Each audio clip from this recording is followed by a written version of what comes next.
ay nakipagpulong kay Senator Trillanes, General Nick Torre, para daw po with the ICC investigators. Totoo po ba yun? Sa bahay niyo raw po sa Bel Air, Makati. Totoo yun.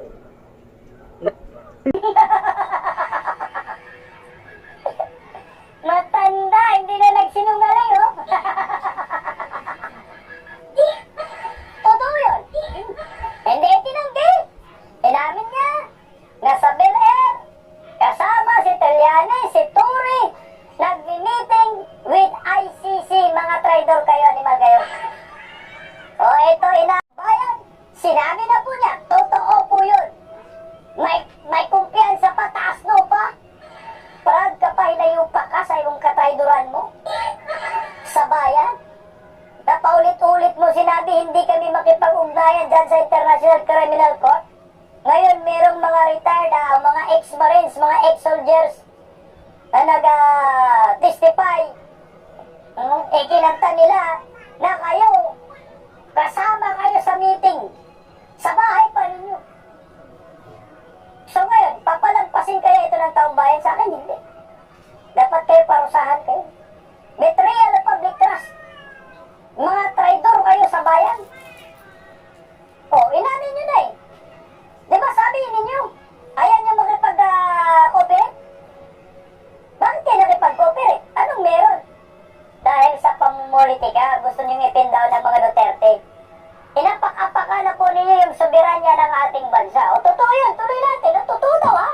May pag-usap ako sa Trillanes, pinakilala niya sa akin yung ICC, itong dalawang personal na ICC. Kasi nga, meron kaming usapan na ang testigo dapat protektahan. Yung testigo na ICC. Since we're in the DOJ, kinakailangan gawin namin yun. Mga Pilipino kasi mga testigong to. Ayan, umami na kayo. Umami na kayo na kayo po ay nagkanlong, nagkalinga, gamit ang pira ng bayan sa mga di umano'y mga witness ng ICC laban sa mga Duterte. Tatay Digong. Pero paulit-ulit po ninyo sinabi na hindi po kayo makipagtulungan sa ICC. Paano po nangyayari? So, ang issue dito, yung laman ng affidavit ng ex-marines, ay yun ay totoo.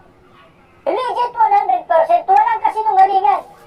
Gaya ng sinabi ng mga kongresista na yun daw ay business. O paano po ito? Torre, Trillanes, Gerber Luistro, Dingbag Sakwin Garin. Sinabi man, Ngaya Buying Rimulya, nakipagkita siya. Kasama si Trillanes at ang ICC. At ang iso pa dito, Buying kasi may tira, malita, na binigay kay Trillanes. Alam mo rin ba yan, Buying? Anak tong mga traidor na ito, tuloy. When was this po? Last, hindi ko na maalala. Maybe less than a year ago. Parang gano'n, no? Less than a year. Less than a year ago.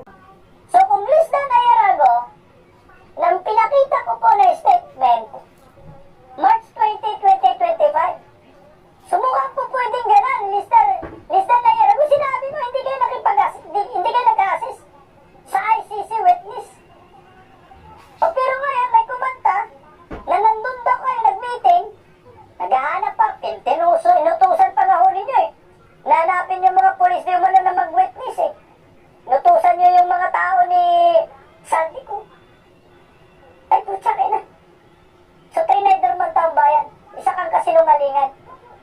Dahil, 1 year ago, mga almost 1 year, ganyan eh. Yung pala, nagsinungaling ka. Inausap nyo na pala yung ICC, isang kataksilan po ito. Isang katraidoran sa bayan. Tuloy oh. Opo. At sinasabi, sir, dapat hindi niyo daw po itong ginawa kasi kayo daw po ay Justice Secretary noon. Bakit? Ba't hindi? Ang nakasalalay dito, buhay ng mga testigo. Kailangan protektahan natin ang tao hanggat kaya natin. Protektahan ang Tao, protektahan mga durugista. Department of Justice ka, nakipag-ugnayan ka sa International Criminal Court. Puta, hindi mo yan tungkulin.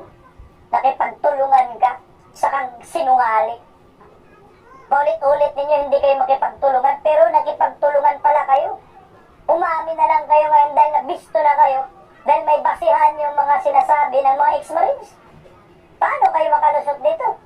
So ngayon, pinatunayan mo lang na yung apidabit ng mga ex-marines na may tumatanggap ng mga mali at balitang tira, kasama yung mga resista, Tambanostos, kasama si Sandro, kasama si Bangag, ay totoo. Nilimas ninyo ang Gaba ng Bayan, anak na to sa ICC, galing sa mali-malitang pera pangungurakot. Tira din ng bayan yan. Ay dapat managot kayo sa taong bayan, dapat makulong kayong lahat, hindi pwedeng ganon. Umami naman. Sir, ang sinabi daw po is hindi na daw po makikipag-ugnayan ang Pilipinas sa Tama, ICC. di ba? Tagal na yun. Bago na lahat eh.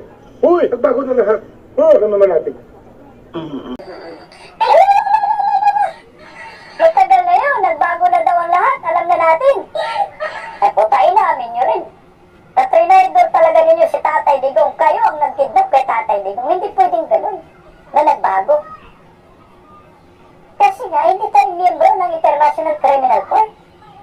Bakit nakipag-ugnayan ka? Inamin mo ngayon na hindi tayo miyembro ng International Criminal Court. At involved pa dito pera ng bayan. Naku, Boyeng. Mananagot ka talaga dito. At dapat ka dyan sa ombudsman, umalis ka dyan.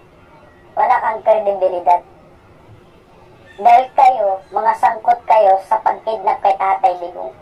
May kaso ka sa ombudsman, naging ombudsman ka, anak ng kodot.